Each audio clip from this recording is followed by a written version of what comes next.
So this is the second epilogue of War and Peace by Leo Tolstoy. And when they read on, basically, in War and Peace. War and Peace. Huh, lost on me. Sorry. War and Peace, huh? War and Peace. I think I already. No way. How to download it? Oh, here's the version. I got the good words in there. Chapter 6, am I right? Today. I think. Okay. Doesn't give me chapter. Well, 10:11 now. So would you like me to read for me to quiet my mind down? So Yeah. then you can continue. So after I'm done. Sure. Chapter 6. That's a joke. Only the expression of the will of the deity, not dependent on time, can relate to a whole series of events occurring over a period of years or centuries, and only the deity, independent of everything, can by his sole will determine the direction of humanity's movement. When man acts in time, himself takes part in what occurs. Reinstating the first condition omitted that of time, we see that no command can be executed without some preceding order having been given, rendering the execution of the last command possible. No command ever appears spontaneously, or itself covers a whole series of occurrences, but each command follows from another and never refers to a whole series of events, but always to one moment only of an event. When, for instance, we see that Napoleon ordered the army to go to war, we combine one simultaneous expression, a whole series of consecutive commands depended upon one another. Napoleon could not have commanded an invasion of Russia, never did so. Today he ordered such and such paper to be written to Vienna, to Berlin, to Pittsburgh. Tomorrow such and such decrees ordered to the army to flee, the commensurate, and so on and so on. Millions of commands which formed a whole series correspond to the series of events which brought the French armies into Russia. If throughout his reign Napoleon gave commands concerning an invasion for England that expanded on no other undertaking, so much time and effort, yet during his whole reign, never once attempted to execute that design, but undertook an expedition into Russia, with which country considered it desirable to be in alliance, a conviction he repeatedly expressed. This came about because his commands did not correspond to the course events in the first case, but did so correspond in the latter.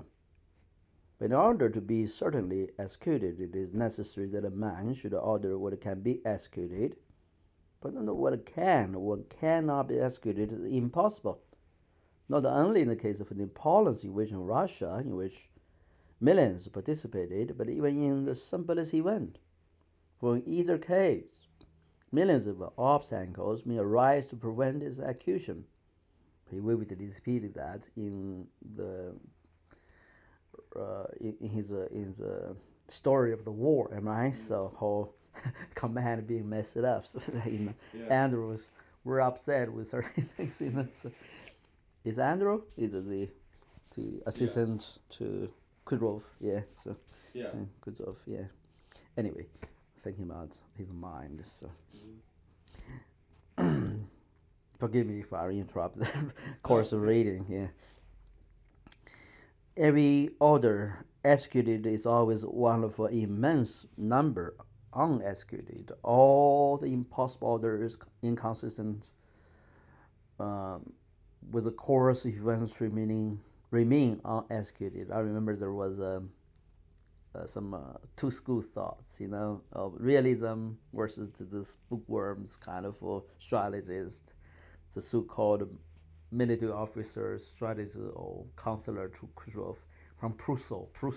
So, sorry, they evidently fighting together in the first war against Napoleon. So they combined their commandership together. You remember that? So the Right. two schools fighting each other all the time. Yeah, at some points there were like 4 or 5 different schools. Is that right? It got so Different. complicated Yeah. at some points, Yeah. Can you believe that? There was a book called literally on the war, one of the major books on war theories, written by a Prusso, and actually is a participant in that war. So, yeah. After that, he wrote he wrote a theory on war. So a huge book. Yeah. I read that back in my college years. So, Yeah. so your age, basically. Right. Anyway, only the possible ones get linked up with the consecutive series of commands corresponding to a series of events that are executed. Our first conception that an event is caused by a command which precedes it due to the fact that when the event had taken place, it had thousands for others. Those few commands which were consistent with that event have been executed, we forgot about the others that were not executed because it could not be. Apart from that, the chief source of our error in this matter due to the fact that in the historical accounts, a whole series of innumerable, diverse, and petty events, such for instance as all those which led the French armies into Russia, is generalized into one event in accord with the result produced by that series of events. Corresponding with this generalization, the whole series of commands is also generalized into a single expression of will. What a lengthy writing, sorry. That's Tolstoy. He's a little philosopher there. Sorry. Yeah. We see that in Napoleon wished to invade Russia and invaded it. In reality, in all Napoleon's activity, we never found anything resembling expressions of that wish, but found the serious folders or expressions of his will were variously and indefinitely directed amid a long series of unexecuted orders of Napoleon's one series for the campaign of 1812 was carried out, not because those orders differed in any way from the other unexecuted order, but because they coincided with the course events that led the French army into Russia. Just as in stage work, this or that figure comes out not because the color was laid on from this side or in that way, but because it was laid on from all sides over the figure card in the stencil. So then examine the relation in time of the command to the events. We found that a command can never be the cause of the event. So that's the conclusion, right? But that a certain definite dependence exists between the two. To understanding what this dependence consists, it is necessary to reinstate another omitted condition for every command proceeding not from the deity, but from a man, which is that the man who gives the command himself takes a part in the event. This relation of the commander to those he commands is what is called power. This relation consists in the following. For common action, people always unite in certain combinations in which, regardless of the... Wow, my book froze, I'm sorry.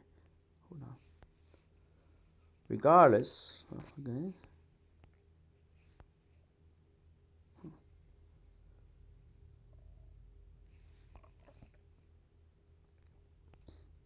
The difference of the aims set for the common action, the relation between those taking part in it is always the same. Men uniting in those combinations always assume such relations towards one another that the large number take a more direct share, the smaller number a less direct share in the collective action for which they have combined. For all the combinations in which men unite for collective action, one of the most striking and definite examples is the army. Every army is composed of lower grades of the service, the rank, the file, of whom there are always the greatest number of the next higher military rank corporals and uncommissioned officers of whom they are fewer, and of the still higher officers of whom they are still fewer, and so on, to the highest military command, which is concentrated in one person.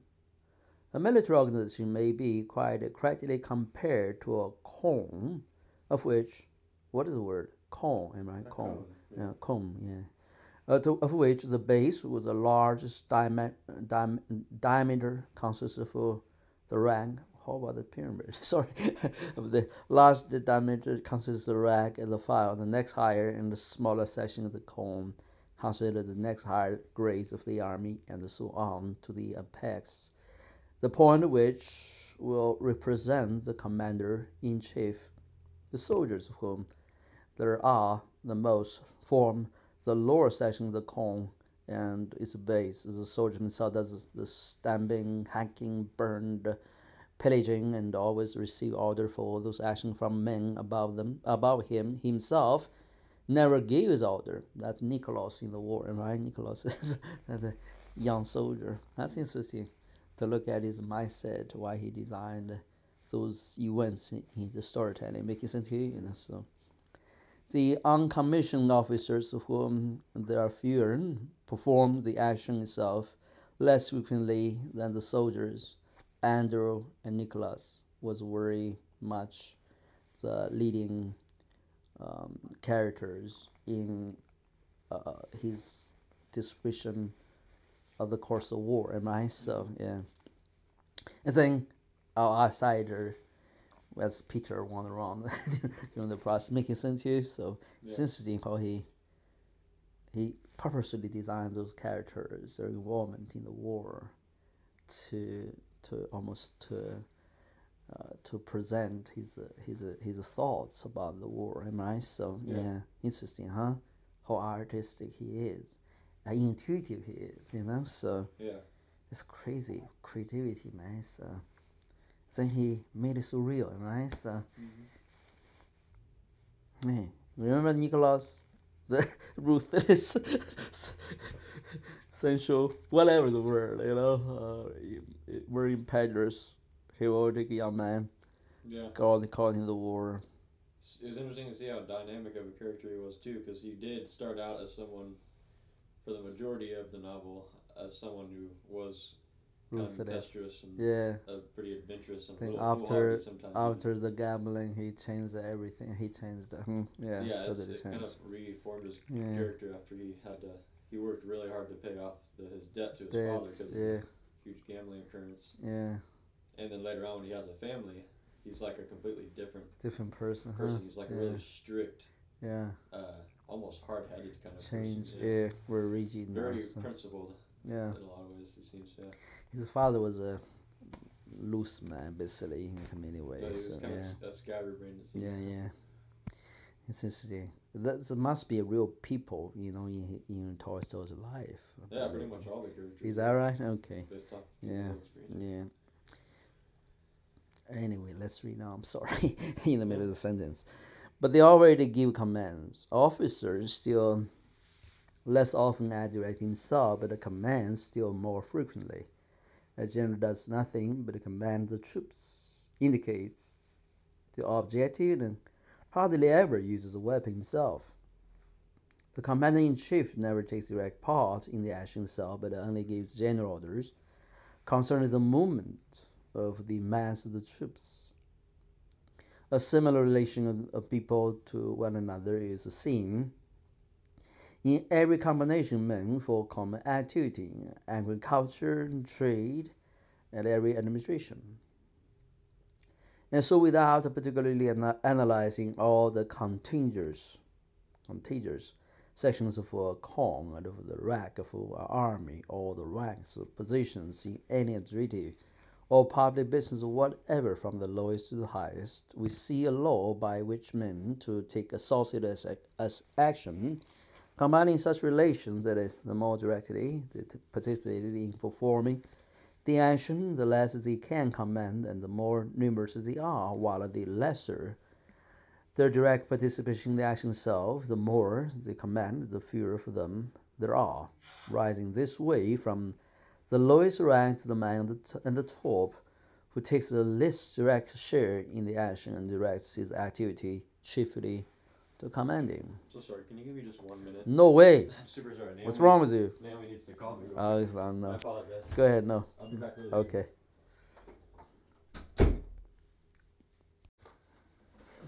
Yeah, how sorry you are, by the way.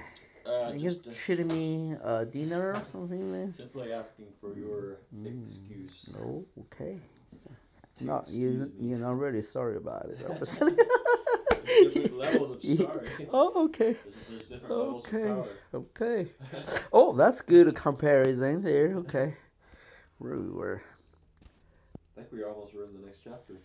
Okay, let me finish this. Yeah, go ahead. This relation. This is just redundant. Talking, so I'm sorry a little bit. This relation to the man who commands those command in what constitutes the essence of the conception called power. Okay, he basically give you an illustration what the power looks like in an army setting. So, having restored the condition of time under which all events occur, we found that the command is executed only when it's related to a corresponding series of events. Restoring the essential condition relation between those who command and those who execute, we found that by the very nature of the case, those who command take the smallest part in the action itself, and that their activity is exclusively directed to commanding. Okay, I guess he tried to tell us how power works, at least in the army. So go ahead. Okay. When an event is taking place, Chapter 7. Yeah, sorry, it doesn't even have chapters in my book. Okay, I'm sorry. Okay. Chapter 7. When an event is taking place, people express their opinions and wishes about it, and as the event results from the collective activity of many people, some one of the opinions or wishes expressed is sure to be fulfilled, if but approximately. When one of the opinions expressed is fulfilled, that opinion gets connected with the event as a command preceding it. Men are hauling a log. Each of them expresses his opinion as to how and where to haul it. They haul the log away, and it happens that this is done as one of them said. He, quote-unquote, ordered it. Wow, that's great observation, actually, huh? Yeah. It's crazy, huh? Think about it. Mm-hmm. But it's not that simple. There we have command and power in their primary form. The man who worked most with his hands could not think so much about what he was doing, or reflect on or command what would result from the common activity, while the man who commanded more would evidently work less with his hands on account of his greater verbal activity. When some larger concourse of men direct their activity to a common aim, there is a yet sharper division of those who, because their activity is given to directing and commanding, take less part in the direct work. When a man works alone, he always has a certain set of reflections, which, as it seems to him, directed his past activity, justify his present activity, and guide him in planning his future actions.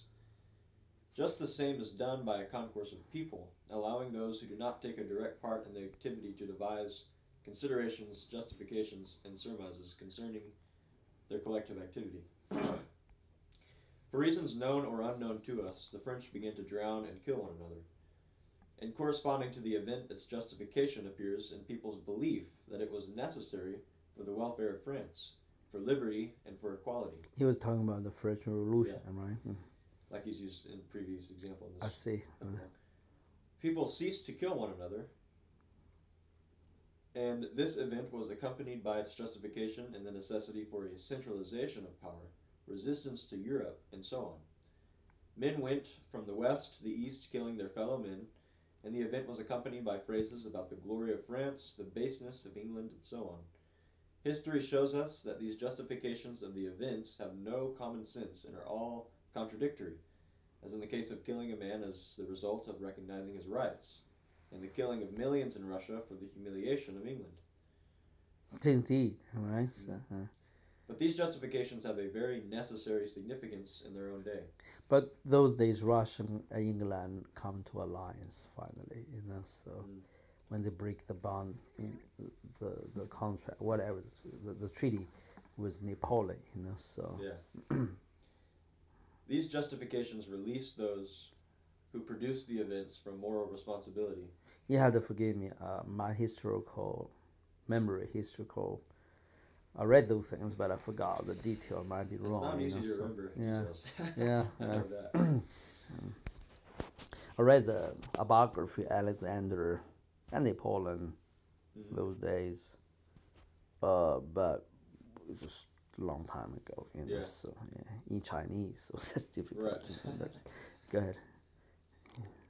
These justifications release those who produce the events from moral responsibility. These temporary aims are like the broom fixed in front of a locomotive to clear the snow from the rails in front. They clear men's moral responsibilities from their path. Without such justification, there would be no reply to the simplest question that presents itself when examining each historical event. That's our key words there. Moral responsibility. Yeah. Interesting, huh? Moral responsibility. Okay. He's basically at least proposing that according to this understanding, the moral responsibility is placed on those who are in a position of leadership or in authority, and they actually carry that moral responsibility, even which those who actually commit the actions, so say the soldiers in the army, would have. Sure, they really just replace it with their justification, in a sense, right, to pursue their own course of action, basically. Yeah. No, go ahead, I'm sorry. How is it that millions of men commit collective crimes, make war, commit murder, and so on? With the present complex forms of political and social life in Europe, can any event that is not prescribed, that's decreed, a very profound question. By monarchs? I'm going to stop here, there, comment a few there, just evoke some discussion. This question was obviously not well addressed, but it's a major question carried on. And, because French Revolution didn't end there, continue First World War, this question not answered as a human awareness in general sense, and right, still nations still bickering, nations fighting nations. The cruelty of the First World War and the damage being done to the whole European continent, in a sense, and around the world, bring people to such despair, because all the presumptuous stabilities with governing, with leadership, whatever, is tumbling down, right? So still not able to resolve it, and carried on until Second World War. This question was never really answered, but it bothers me, Therefore, eventually that question was still not answered. Some provided some answers because of mass madness, just irrational thinking, right? So Hitler is a good example eventually, why people follow Hitler doing the thing. Right. It's like people follow Napoleon, right? The same kind of thing. So, and produce such disparity in the construct of, because Enlightenment and all the thing built was on people are rational man, right? So, they can reason, you can come to reasoning through good thinking, collective thinking, not collective thinking, combined with collective thinking, then can come to some sensible choices for life. You make choice, give a set of reasons, right? Justified through a reasonable rationales, in a sense. And that was not the case at all. So, most individuals don't do that. Collectively, a nation of people don't do that in a certain way. And so it's created such despair to the kind of fabric or the greed of thinking to produce stability or order in social life, that is undergirding the construct, for example, the Constitution, the American founding, called the Enlightenment. The Enlightenment literally began to lose its austerity, this massive evidence that nobody was thinking rationally, today. Mass of people don't think rationally. And the most sophisticated, educated people like Germany, right? a lot of philosophers, a lot of poets, a lot of higher education, the passion for reformation, Christian reformation in a sense, and it's being the the baking for advanced thoughts of his thoughts, even reformist thoughts, whatever, or social construct for a couple of centuries in Europe, So, and here come on this thing, So, and the whole nation sweeps into insanity almost, So mass craziness in a sense. We use the word maybe dramatized here, but that's how people felt, So, what then the created such despair in the hearts of man? I mean, what's the solution? What's the real solution? And so that is, I believe, leading to the 50s, 60s called the baby boomer. Coming in place, baby boomer generation. Hey. Revolt against things. I'm sorry. My dad's going to pick up some lunch at Drake's. Do you guys want anything? Like the gyro. Do you like the hero? Yeah, hero. Do you want it with lamb or beef? Lamb. With lamb. All right. Anything for you, Noah? Yeah, actually, me try the same thing. Okay. Just the half. Actually, just whatever you get. I want the Coca-Cola. They only have Pepsi. I want the Pepsi. Okay. Soda for you, Noah? I'll have a squirt if they have any of those. A squirt? I think I saw some. Yeah. Okay, they do. Yeah. Okay. Thank you. Well, that's all into the recording. Can't stop it. So okay. Yeah. So, well, anyway, I just want to bring that out. Look at can you read that question again? Without justification, look how profound that is. Yeah. Without such justification, there would be no reply to the simplest question that presents itself when examining each historical event. How is it that millions of men commit collective crimes, make war, commit murder, and so on? Well, crazy, huh? Think about it. Huh? Yeah. Crazy, huh? It's like Tolstoy was facing that 30, 50 years later after that big war. European war swept the whole European nations into a swirl. And some other authors or thinkers try to think about First World War, Second World War. So today people are still seems totally just lost, even the incentive to think along those lines anymore, Yeah. So, dangerous. These are the kind of questions that I really want my historical study to narrow in on, kind of. Like, not obviously this question specifically, but when I was discussing with you earlier in the shared interest we have in the history of the way people think, then these questions fall into those categories in some sense. Yeah, absolutely. Why do people, from a historical perspective, and from a national or a societal or even cultural perspective, why do people think the way they think that they and make decisions in such a way? Yeah, until you know God, spirit, influence. You never really have an influence. Really have you can only use sociology or philosophy or psychology term to define it. Or historical trend, economic facts, whatever. But really, it's most of the happen is the spiritual realm. Yeah. Spiritual realm, when we're talking about the strongholds or demonic influences or even seats on governing a nation, like Prince of Persia in the Bible. We often think it's just one angel, out there. Yeah. With a bunch of angels under his rule, whatever, try to infiltrate. They're like, making puppets, like a string. What they call right. Pulling string behind the curtain. That's not true. The truth is, those entities, it's literally thought patterns. That's exactly the point. Yeah. It's easy to say that there are spiritual influences that cause historical events to happen the way they do, but how do they do that? It's through thoughts. Yeah, it's how do those thoughts spread and how do they initiate action? There you go. If thoughts we think is valid or reasonable, rational, appealing to our solution or interpretation, our preferred interpretation of reality, whatever going on, then certainly that thought's going to be considered as a framework of truth. Am I right? Framework of where we map our conclusions out. Right? So, Few people have ever think, well, maybe my grade or framework is totally wrong. It was just somewhere I pick it up. I don't even know where I get it. It's along the way. And therefore, you don't really know how you're taught. You don't actually thinking about you a product for something else.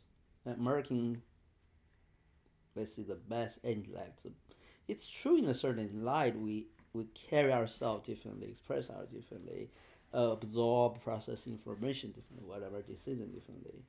But nobody ever think, actually, I'm product for something totally out of my control. Am I right? Yeah. But the truth matter, Americans are more a product out of control, maybe than the Chinese is. You just don't think like that. The truth matter is true. You know, Chinese have a disciplined way of thinking, like I introduced you. Actually, they actually go through a very rigid process.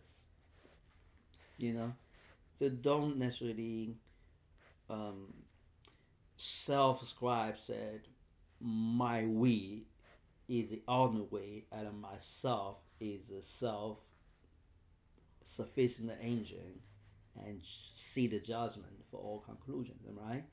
It's subject to environment, subject to ownership, subject to a long tradition culture. You said, okay, I understand I'm a product of culture, a product of environment, a product of set relationships.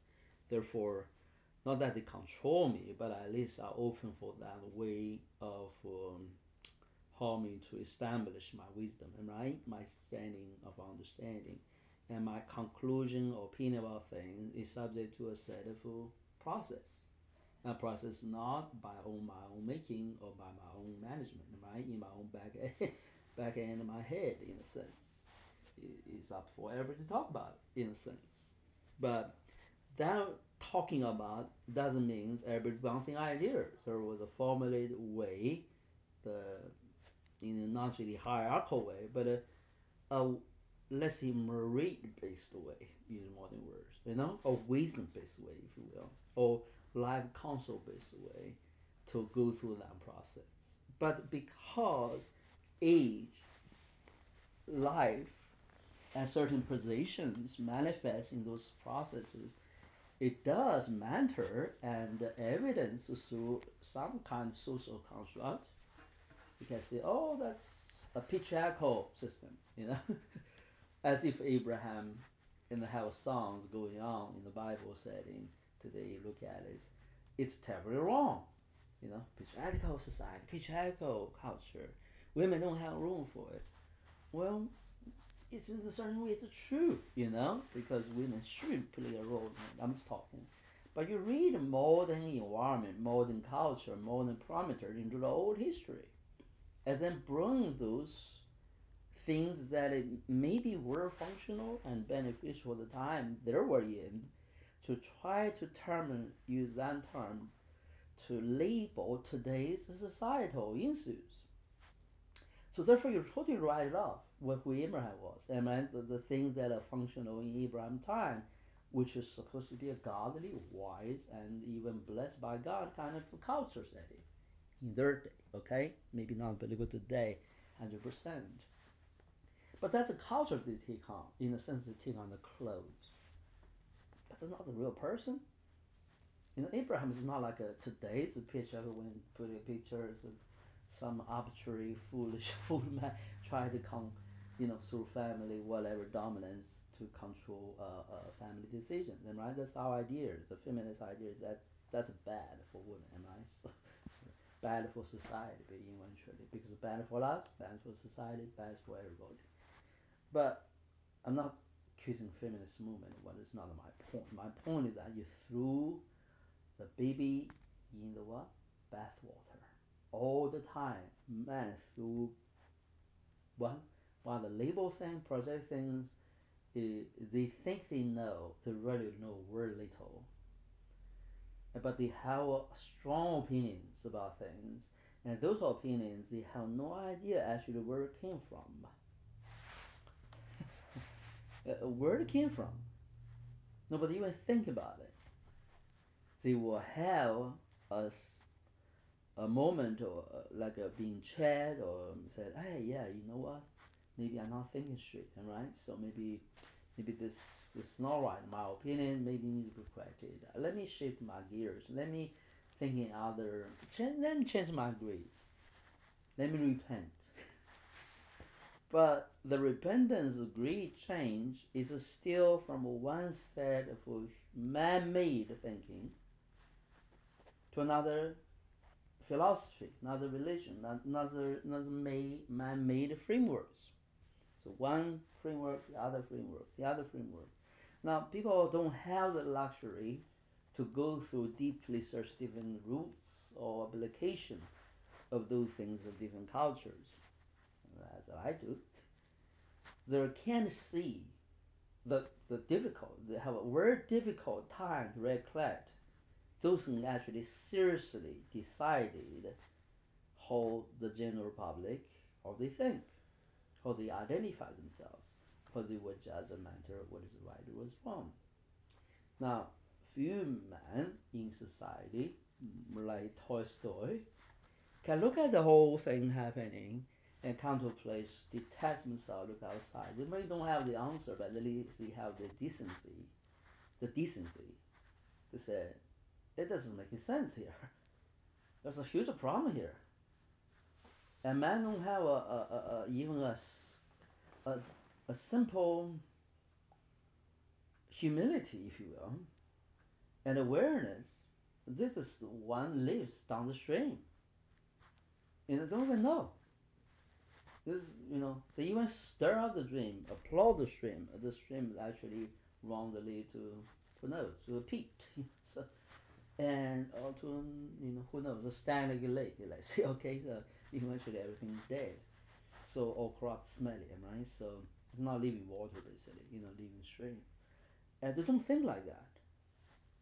They're not able to think like that. And those are people commonly being endorsed, especially the one able to stir up the mass, commonly endorsed as heroes of society. Heroes for what? I mean, look at Napoleon or in China, Mao Zedong, right? For what? For humanity? No, at all. I mean, are you kidding me? This nation no hero. I mean, in the big part, they may do a lot of good things for that nation, for a lot of people related, being oppressed or being misled, and others being whatever, the negative elements for life in those days. But are these the ones really have a heart for ultimate answer for human existence? They don't even care about it. If they care about it, they will not do the thing they did. They will not be a political leader in the way they carry the leadership or carry their whatever they're doing. This obviously was not for that reason they came to leadership or they exercise the leadership with great passion or smartness of war. So now, interesting enough, so why those kind of people should tell a great nation, the people, how to think? I mean, if you only said France is the best of the world, or we need to take France, our interest on the front, the center, am I right? That sounds good. Everybody sign on if you're short-sighted. What about England? I mean, what about Africa? I mean, that's literally biased to begin with. What about them? What about them? Are they not human beings? Thinking about it. Do they need not solutions? Yeah, if we get France together, get China together, will surely help the citizens of the world. What? Really? By bullying other nations? By doing the scheming? By, doing conquer nations? That's how you do it? By force? Bible said not by force, not by power. And by force means military force actually. So power means some overwhelming structure called the human governmental construct, right? So, but here we go. Sorry to see that and elaborate a little bit you talk about. But that is a common playground of a human society has been. You know, they set the goal, they preach high ideals, Marxism, Napoleon, whatever habit, they always have very beautiful idea, right? So, American Day, democracy. Democracy for what?